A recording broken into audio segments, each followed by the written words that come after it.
নমস্কার, জয় হিন্দ। একটা দেশ তখনই ধ্বংস হয় যখন তার শত্রুরা দেশের সীমানার বাইরে নয়, বরং দেশের ভেতরে এসে জাল বিছাতে শুরু করে। আজ যে ভূ রাজনৈতিক সত্যটা আপনাদের সামনে তুলে ধরব, সেটা শোনার পর হয়তো আজ রাতে আপনার ঘুম উড়ে যেতে পারে, কিন্তু একজন ভারতীয় হিসাবে, একজন দেশপ্রেমিক হিসাবে এই সত্যটা যেন আপনার আজ সব থেকে বেশি প্রয়োজন। আমরা সবাই জানি, ভারতের মানচিত্রের দিকে তাকালে উত্তর পূর্ব ভারতের রাজ্যগুলোকে, অর্থাৎ আমাদের সেভেন সিস্টার্সকে মূল ভারতের সাথে জুড়ে রেখেছে মাত্র 22 কিলোমিটার চওড়া একটা সংকীর্ণ মাটির টুকরো, যাকে আমরা বলি শিলিগুড়ি করিডোর, বা ভালোবেসে বলি চিকেন স্নেক, অর্থাৎ মুরগির ঘাড়। আমরা সাধারণ মানুষ ভাবি এটা তো জাস্ট একটা রাস্তা। চীন এখানে বড়জোর কি করবে? যুদ্ধ হলে রাস্তা আটকে দেবে?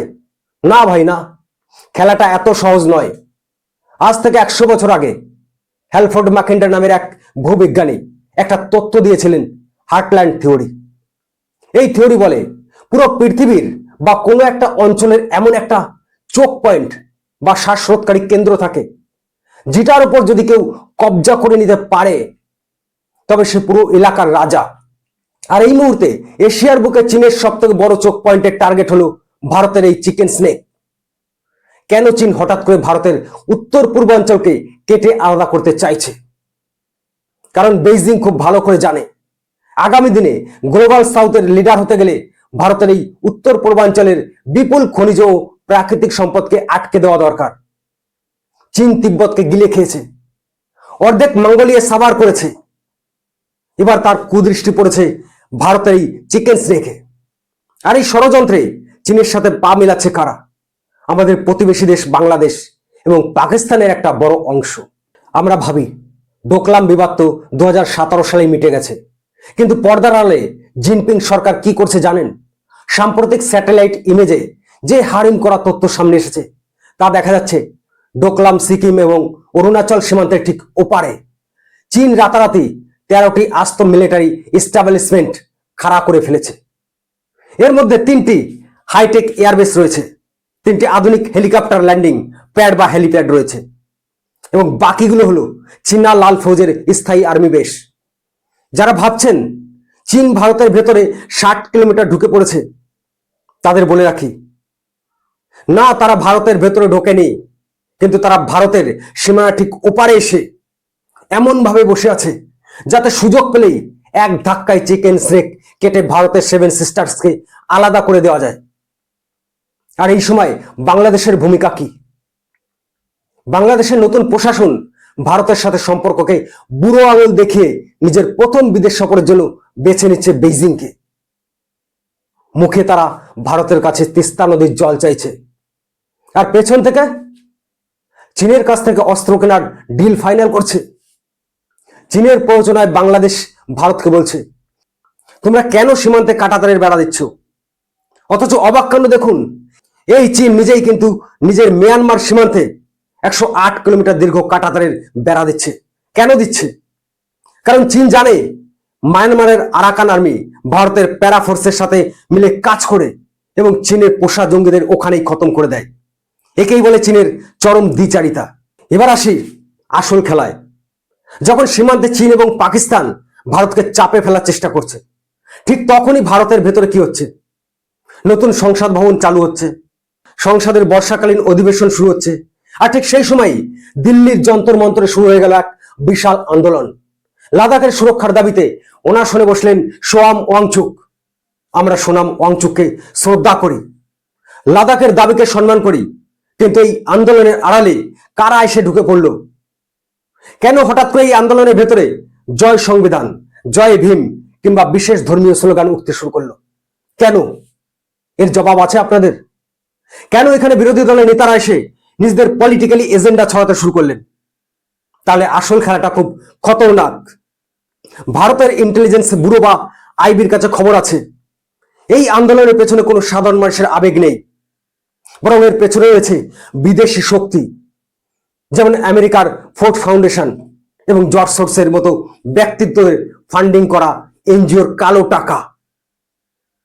ঠিক যেভাবে একটা ছোট কোটার আন্দোলনকে কেন্দ্র করে 15 বছরের পুরনো হাসিনা সরকারের পতন ঘটানো হল বাংলাদেশে, যেভাবে নেপালে দুর্নীতি বিরোধী আন্দোলনের নামে সরকার ফেলা হলো, যেভাবে শ্রীলঙ্কায় সিভিল ক্রাইসিস তৈরি করা হলো, ঠিক একই টুকলিস ব্যবহার করে ভারতের সংসদ ভবনের মাত্র 1300 কিলোমিটার দূরে যন্তর মন্ত্রে এক বিশাল হিংসা ছড়ানোর ব্লু প্রিন্ট তৈরি করা হয়েছিল।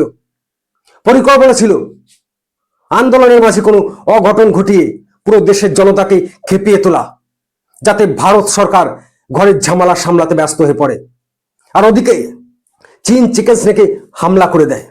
কিন্তু শত্রু ভুলে গিয়েছিল ভারতের মসনদে এখন এমন এক সরকার বসে আছে যারা আঘাত পাওয়ার অপেক্ষা করে না, আঘাত আসার আগেই শত্রুর হাত ভেঙে দেয়।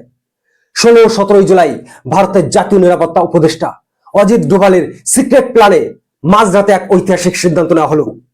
1994 ব্যাচের ক্যাডারের আইপিএস অফিসার, যিনি এতদিন আইবির স্পেশাল ডিরেক্টর হিসেবে কাজ করছিলেন এবং যার স্পাইং ও ইন্টেলিজেন্সের অভিজ্ঞতা স্বয়ং অজিত ডোভালের মতোই, সেই অনুরাগ কুমারকে রাতারাতি দিল্লির পুলিশ কমিশনের দায়িত্বে নিয়ে আসা হলো। কেন আনা হলো?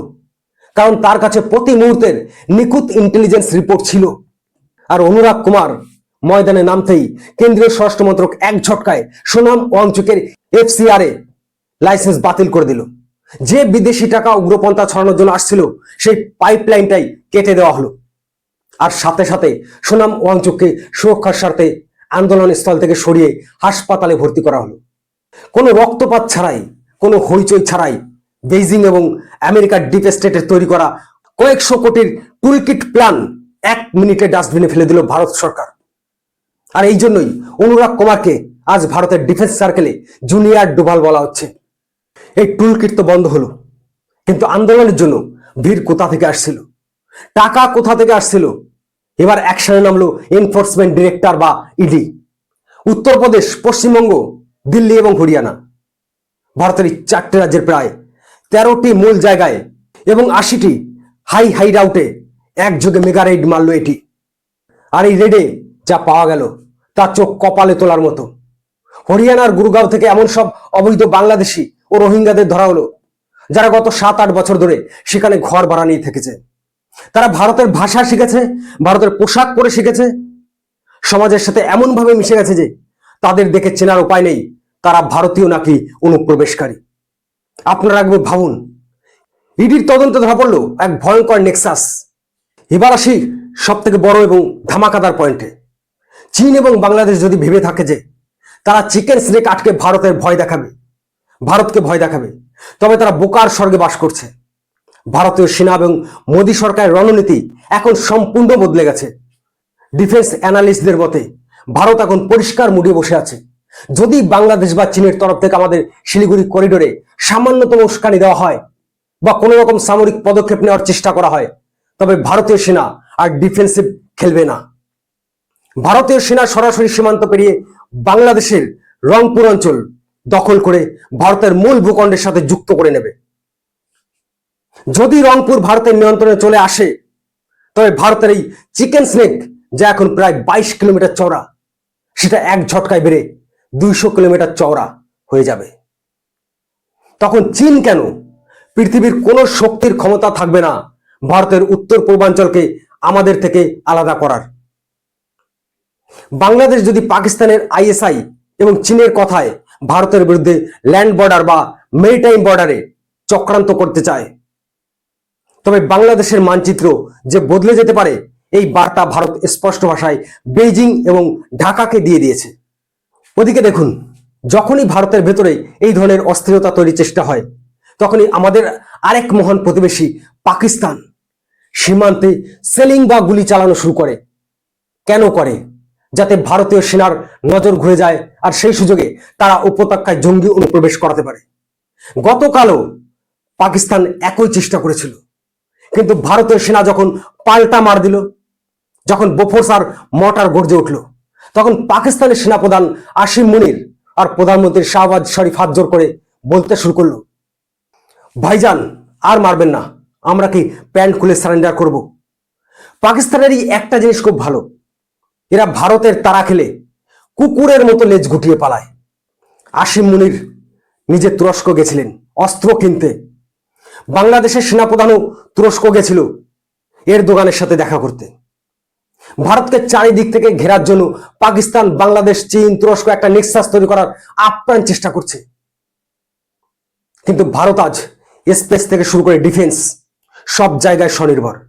ভারতের প্রাইভেট কোম্পানি স্কাইরুট মহাকাশে রকেট লঞ্চ করে বিশ্বের বুকে ভারতকে তৃতীয় স্থানে নিয়ে গেছে। ভারত আজ রাফালে ও সুকোই ফাইটার জেট নিয়ে টু ফ্রন্ট ওয়ারের জন্য সম্পূর্ণরূপে প্রস্তুত। আজকের বিশ্লেষণের শেষ অংশে একটা অদ্ভুত কিন্তু বাস্তব ভূ রাজনৈতিক সংযোগ আপনাদের দেখায়। অনেকে আমাকে প্রশ্ন করেন উড়িষ্যার সনাতন গ্রন্থ ভবিষ্যৎ মালিকা নিয়ে। সেখানে বলা হয়েছিল একটা সময় আসবে যখন অধার্মিকরা নিজেদের মধ্যে যুদ্ধ করে ধ্বংস হয়ে যাবে। আজকের মিডল ইস্ট বা মধ্যপ্রাচ্যের দিকে তাকান। ডোনাল্ড ট্রাম্প ইরানের ভেসেলেশন প্ল্যান্ট বা সমুদ্রের লোনা জলকে মিষ্টি করার কারখানায় হামলা করার ব্লুপ্রিন্ট তৈরি করেছেন। কাতার, বাহরিন, আরব আমিরশাহির মতো দেশগুলোর কাছে নিজেদের কোনো পানীয় জলের উৎস নেই। তারা 100% বেঁচে আছে এই ডিসালিনেশন প্ল্যান্টের উপর। ইরান যদি পাল্টা এই দেশগুলোর ওয়াটার প্ল্যান্টে হামলা করে, তবে এই আরব দেশগুলোর কোটি কোটি মানুষ এক ফোঁটা জলের জন্য তর্পে তর্পে মারা যাবে। ইরান কিন্তু ইসরায়েলের উপর সরাসরি বড় কোনো ক্ষেপণাস্ত্র ছুটছে না, কারণ ইসরায়েলের প্রধানমন্ত্রী নেতানিয়াহু পরিষ্কার বলে দিয়েছেন একটা ক্ষেপণাস্ত্র ভারতের বন্ধু দেশ ইসরায়েলে আসলে ইরানকে পরমাণু বোমা দিয়ে উড়িয়ে দেওয়া হবে। তাই ইরান এখন নিজের প্রতিবেশী দেশ মুসলিম দেশগুলোর উপর হামলা করছে, অর্থাৎ গালফ কান্ট্রিগুলো আজ নিজেদের ভেতরেই যুদ্ধে শেষ হয়ে যাওয়ার মুখে দাঁড়িয়ে আছে, যা ঠিক ভবিষ্যৎ মালিকার সেই অমোঘ বাণীর মতো মিলে যাচ্ছে। তাই বন্ধুগণ, আজ ভারত চারিদিক থেকে চক্রান্তে ঘেরা হলেও ভারতের জয় নিশ্চিত, কারণ ভারতের কাছে যেমন অজিত ডোভাল আর অনুরাগ কুমারের মতো চাণক্য বুদ্ধির অফিসার আছে, তেমনি সীমান্তে রয়েছে বীর ভারতীয় সেনা। যন্তর মন্ত্রের ফেক প্রোপাগান্ডা হোক কিংবা গুরুগায়ের বাংলাদেশি প্রবেশকারী, ভারত প্রত্যেকটা শত্রুকে চিহ্নিত করে করে খতম করছে। আমরা সনাতনী, আমরা রাষ্ট্রবাদী, এই দেশ আমাদের মা, আর এই মায়ের 1 ইঞ্চি জমিও আমরা শত্রুর হাতে ছাড়বো না। যদি চীন বা বাংলাদেশ আমাদের মুরগির ঘাড় মটকাতে আসে, তবে ভারতীয় সেনা তাদের পুরো শরীরটাই ছিঁড়ে নেওয়ার ক্ষমতা রাখে। আজকের এই দুর্দান্ত বিশ্লেষণ আপনাদের কেমন লাগলো? কমেন্ট সেকশনে অবশ্যই আপনাদের মূল্যবান মতামত জানান। আর ভিডিওটি ভালো লাগলে চ্যানেলটি সাবস্ক্রাইব করুন এবং হোয়াটসঅ্যাপ চ্যানেলে যুক্ত হতে ভুলবেন না। দেখা হবে পরবর্তী কোনো ধামাকাদার এবং ভূ রাজনৈতিক বিশ্লেষণে। ততক্ষণের জন্য ভালো থাকুন, সুস্থ থাকুন। জয় হিন্দ, বন্দে মাতরম। ভারত মাতা কি জয়।